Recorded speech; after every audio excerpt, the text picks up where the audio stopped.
Right, that doesn't sound like an AI recommendation. No, Though. it doesn't sound like that, because they called us. Yeah. All of the pitches talked something about AI. To be honest, like many of these these are more of like a buzzword. They are using it more like a buzzword. Hi, I'm John Whaley. I'm a 3-time founder. I graduated from MIT and from Stanford. I won the Best Thesis Award at Stanford. Had multiple exits so far. Also started Inception Studio, which is now the top accelerator program for early stage AI founders here in Silicon Valley. I've been an engineer since I was 5 years old, where I started programming. I won the USA Computer Olympiad as one of the top 15 programmers in the US. As an investor, I'm looking for venture scale opportunities where I can put in $1 million, and then I have an opportunity for at least 100x return, coming back to me within, 5 to 7 to 10 years.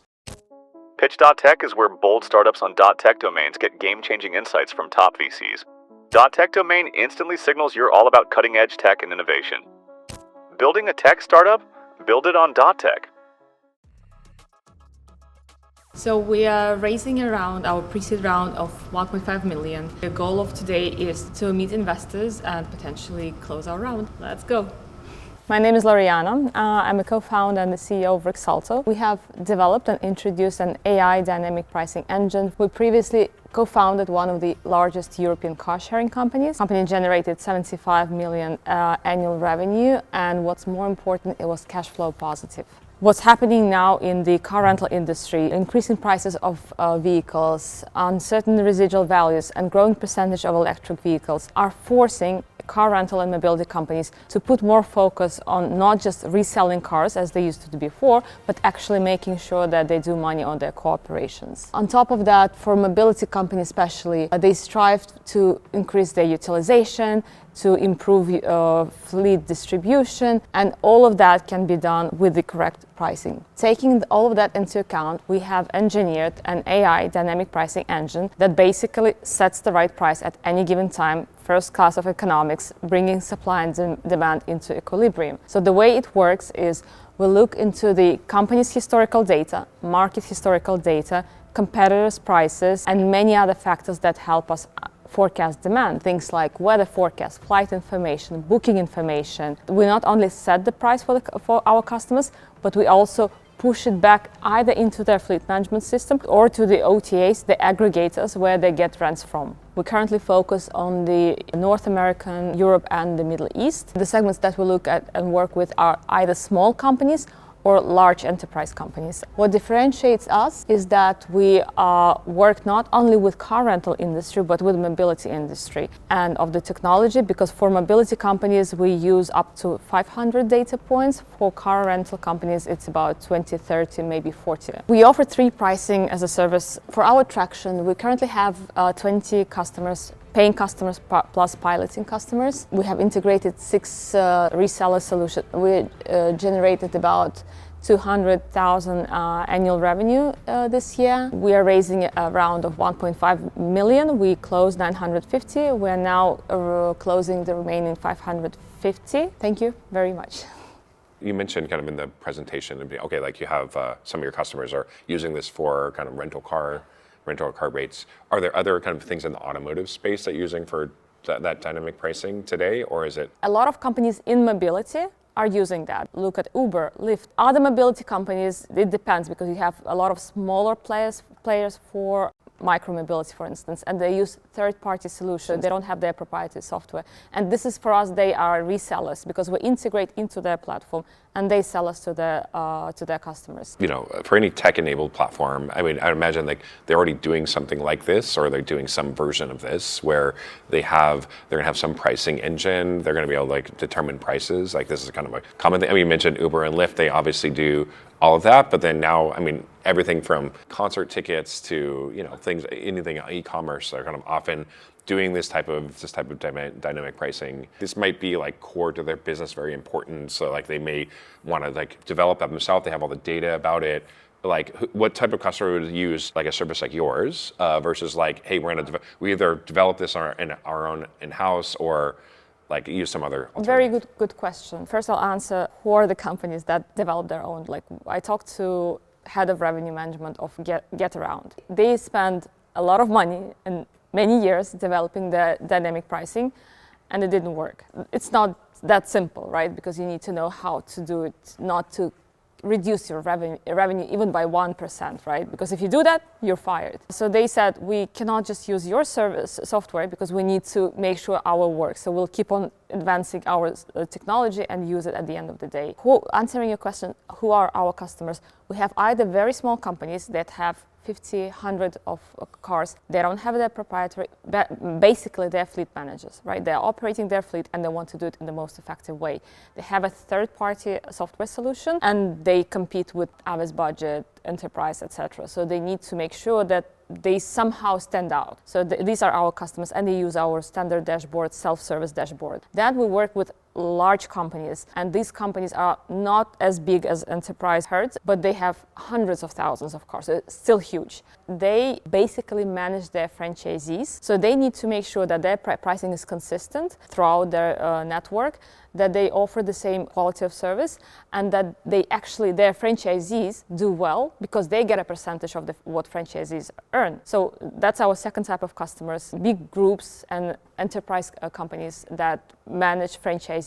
What makes your dynamic pricing engine better than the competition?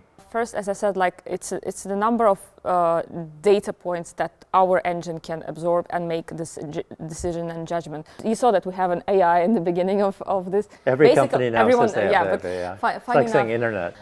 Yeah, but I'll tell you where the AI comes. So it's a bunch of ML models that work together, right? So this is not AI. But where the AI comes is that every time our model works in a certain location for a certain customer, it learns from its past performance, and next time makes better predictions, make better assumptions, and improves the quality. I mean, and on that topic, I noticed your pricing model is that you're charging like per car. Yeah. You know, I mean, and if you actually are really confident about, hey, we're gonna have this is the ROI that we're gonna get, like, why are you not like saying, hey, well, you're gonna have 90% of the up, and we'll just take 10% of the. One customer who did that, and I was like telling my team, like, let's move into that, like we will make sure our customers do better and we'll do better. It didn't work. We still have one customer on that contract, and I'm just waiting for the contract to renew to get away from it. The reason why, you need to have a baseline. So what are you comparing to? So usually you would oranges to oranges, December to December, January to January, but then when things like Easter or Ramadan happens, they move from one month to another. Then they're like, yeah, but the increase was not because of your pricing model, but because it was Easter was in this month and last year it was in a different month. Yep. So much time is spent on actually this argument because they don't want to pay you more, they want to pay you less. And we said, like, at this point we cannot do this. It's crazy. So we said we want to be clear and straightforward. We'll do standard pricing per car per month, and that's good enough. Yeah, I mean, but that also, I mean, you point to the kind of fundamental problem, which is like measuring like the improvement and lift that you're going to have like from this, because yeah, I mean, how do you compare apples to apples like when you're kind of revenue over time, right? They have dashboards. They see how their pricing increase over a longer period of time. Like, okay, maybe 1 month to another might be tricky, but then if you look on a year scale, you still see the increase. Do your customers do A/B testing? They can run two side by side? We usually start with A/B testing, especially with big customers, but we don't do it within one city because if you cannot do it in one location. The customer will choose what is cheaper. So you have to do it in different locations. So we would choose a few selected locations. Usually the way our pilot works, 2-3 locations. One would be maybe the top location, another one would be mid-sized location, and third would be like the small location. And then we will see the results in those cities. And what has been the result? Worst result that we had was plus 5% of revenue increase. Our best was 6 times, but that was a very particular case, a luxury car rental company that was staying within its boundaries. We analyzed also the supply, and we said it's Dubai, end of December, there are 2 Lamborghinis available and there is a demand for 100. You can put whatever price you want, you will still sell it. Right, that doesn't sound like an AI recommendation. No, I mean like that, because they called us, because they called me, they were like, no, that's a brilliant insight, your system is crazy. It tells me to put, I don't remember the price. Something is wrong with that. I was like, hold on, let me look into this. So I looked into this, and then we said like, that's what you should put. Customers don't like dynamic pricing because it's like, wait a second, oh, you got a different price than I got when I went to for this, or like it's there's a lot of backlash around surge pricing and like these sorts of things, which ultimately ends up kind of a brand risk there, which is like why sometimes like even though they can. They could potentially, try to do this. Like, kind of, they're careful about time to do this. So, what are your thoughts on that side? First of all, revenue is not the only KPI why our customers use us. In many cases, is they want to avoid human mistake. Most of them, they do. They look at competitors' prices and they do their manual. And I mean, the level of complexity you have. Different codes, zip codes, like cars are divided into codes. You have different lengths of rental. 1 day, 2 days, 3 days, etc., etc. You have different locations. So actually the number of price points you have to change every day, sometimes even every hour. It's tremendous. So if you do it all manually, you do mistakes. And this is what our top managers of the companies tell us. We know that this is not ideal, or we often have to actually cut the road. So like, okay, we'll like not put too much effort here because it's just too much. So we'll make an assumption. So without basing their assumptions on data. So automatization of the process and pushing it back into the system is number one KPI for many of our large companies. Secondly, we don't change the price depending on the customer. So this is up to the company whether they want to charge different customers, have their loyalty programs. For mobility companies, we don't look at a particular customer because we don't have the data, but we cluster them. So we understand that this customer falls into this cluster, and so there's a different coefficient, but that's what all mobility companies are famous for because they give the car to different audiences. This is very interesting because I went to your website, actually, it's a very nice looking website. To be honest, Thanks. Looking at your website, I had no clue what you guys did. Yeah?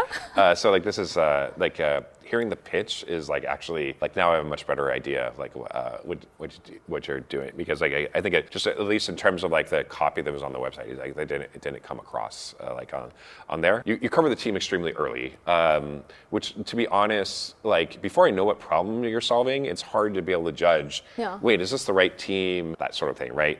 So like sometimes it's better like.